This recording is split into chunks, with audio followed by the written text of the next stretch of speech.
Good evening. My name is Matt Hayek. I'm the mayor of Iowa City and one of the co-chairs of Planning Makes Sense. I want to thank the DI, DITV, and the OSG for putting this on. And I want to thank all of you in the audience for being here. I was mayor of Iowa City in 2010. I'm a member of the city council which adopted the 21 ordinance that we're talking about this evening. In a bit of history, the city council took the step 2 years ago after years of trying without success to get a handle on the worsening situation downtown. At that point in time, the bar crowds downtown were out of control with problems with assaults, sexual assaults, fights, and other crimes. Iowa City was a destination for out-of-town drinkers who road trip to Iowa City from all over the state, even beyond our borders, to get into the bars. And the city was devoting significant resources, especially with the police department, in dealing with this. And this inhibited our ability to address crime and public safety elsewhere in the county. And we were getting complaints from business owners, families, and patrons who were increasingly uncomfortable coming downtown. And frankly, it was hurting the reputation of Iowa City and hurting the reputation of the university. So in 2010, we joined the majority of Big Ten communities, and we adopted a limited 21 ordinance, with certain exceptions. It only applies after 10 o'clock. It doesn't apply to places where the revenue from food exceeds 50%. And this includes places like the Airliner and Shorts and James. It doesn't apply to places that host live entertainment. That includes places like Dave's and the Yacht Club and the Blue Moose. Since 2010, and despite the predictions we heard at that time, downtown is safer, it's more vibrant, it's more balanced. The downtown economy did not implode, and the near-campus neighborhoods did not explode.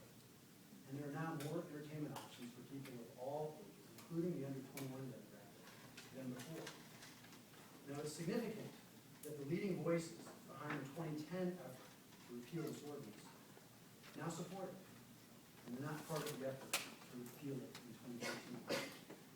The current effort to repeal the ordinance is 100% funded by several bar operators who make up a small fraction of the liquor license holder community.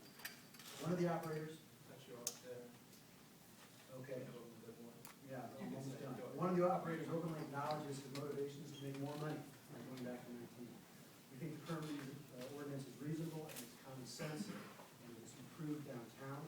We think it should be defended. We look forward to the conversation this evening.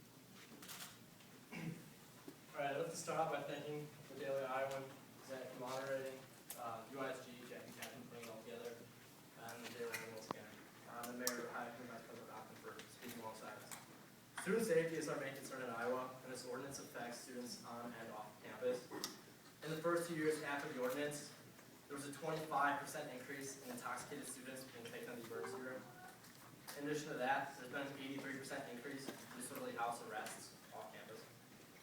According to research performed by iPro, cited in the Daily Iowan article on October 23rd, there's been a long-term trend in call citations decreasing, and the 21 ordinance has had no effect on this. The 21 bar ordinance has failed to reduce our reputation as a party school. In fact, it has only made things worse. In 2009, the last full year before the ordinance went into effect, the University of Iowa was ranked number 12 in the Princeton Review's ranking of the top party schools in the nation. And now, as you all know, we are the #1 party school in the nation. I hope you can all see this ordinance has had an opposite effect than the university originally hoped, and has failed to improve our fellow students' safety, which is why this ordinance needs to be repealed. Based on a lot of the evidence Mike just said, it is clear that the 21 ordinance